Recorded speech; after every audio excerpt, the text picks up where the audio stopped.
आज हम जब जमा हुए हैं तो ये एक बहुत विशेष दिन है। आज का दिन पूरे विश्व में मज़दूर दिवस के नाम पर मनाया जाता है और हम विश्व भर में, विशेषकर बिहार में, सारे मज़दूर भाइयों बहनों को जन स्वराज पार्टी की तरफ से अपनी शुभकामनाएं देता हूँ।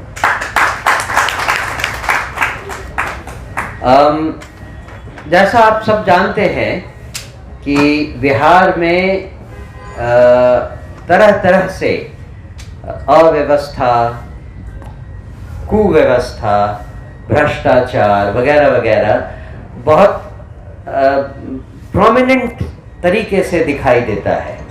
ये समस्या पूरे भारत में भी है, लेकिन जो बिहार में दिखाई देता है उसका स्केल बिल्कुल अलग है। और इस मामले में हमारे जो भाई बहन, खुशी की बात है कि उसमें बहन भी हैं, जो ऑटो रिक्शा और ई रिक्शा चलाते हैं, उनको इस अव्यवस्था की मार कुछ ज़्यादा ही झेलनी पड़ती है। आप सब पत्रकार भाई बंधु जानते हैं कि और आप सब ने महसूस भी किया होगा आम जिंदगी में कि बहुत समय से उन पर हो रहे जुल्म और अत्याचार के ऊपर किसी भी तरह की सरकार ने कोई ध्यान नहीं दिया है। और ध्यान नहीं देने का एक बहुत सिंपल कारण है, वो ये कि जो अत्याचार, जो तकलीफ इनको होती है, उसके बेस में, उसके मूल में भ्रष्टाचार है। और उस भ्रष्टाचार को रोकने में सरकारें, कोई भी सरकार जो अभी तक बिहार में रही है, वो नाकामयाब रही है। जहां इनको फ्री, मुफ्त आवागमन की सुविधा है, वहां भी अगर कोई दबंग आकर इनसे पैसे ऐंठता है तो ये सरकार के जिम्मे आता है कि वो ऐसी गुंडागर्दी, दबंगई को रोके। लेकिन सरकारें, कोई भी सरकार अभी तक ऐसा करने में नाकामयाब रही है। मुझे खुशी है इस बात की कि हमारे ऑटो और ई रिक्शा चालक भाइयों बहनों से हमारी और प्रशांत जी की मुलाकात कुछ दिनों से हो रही है और ये निर्णय लिया गया है कि हम इनके साथ मिलकर इस लड़ाई में इनका साथ देंगे। और उसके तहत एक महासंघ हम लोगों ने बनाया है जिसका नाम रखा गया है जन स्वराज ऑटो और ई रिक्शा चालक महासंघ बिहार। मुझे खुशी है कि इस समय हमारे पास इस महासंघ के अध्यक्ष, महासचिव, संयोजक और कोषाध्यक्ष हमारे साथ यहाँ बैठे हैं और इस महासंघ के बहुत सारे साथी हमारे साथ आज यहाँ ऑडियंस में भी हैं।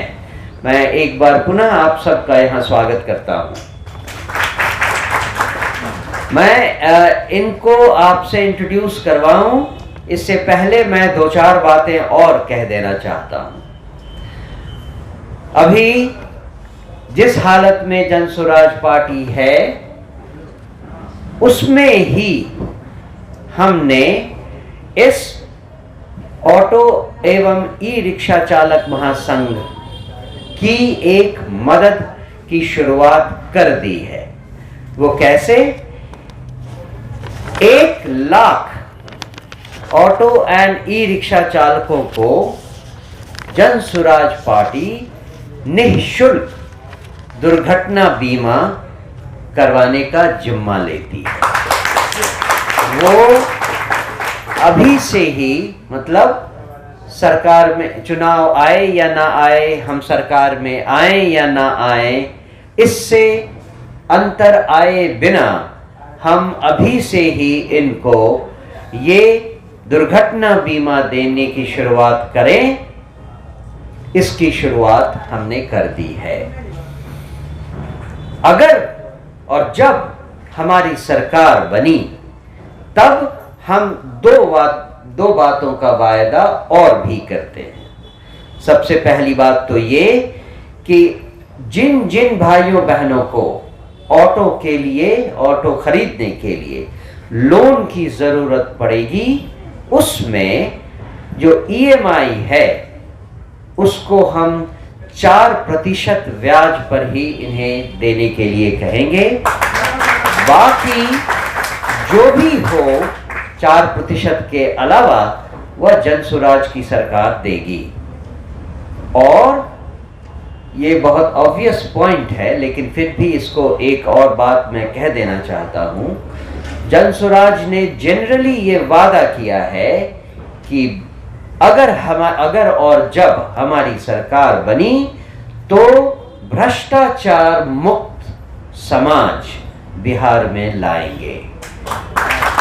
इसका डायरेक्ट मतलब हमारे ऑटो और ई रिक्शा चालक भाइयों बहनों का ये होगा कि उन पर जो दबंगई होती है, उन पर जो आर्थिक शोषण होता है, जो अवैध वसूली की जाती है, इन सब पर हम तुरंत रोक लगाने में सक्षम होंगे। इसका हम वादा करते हैं।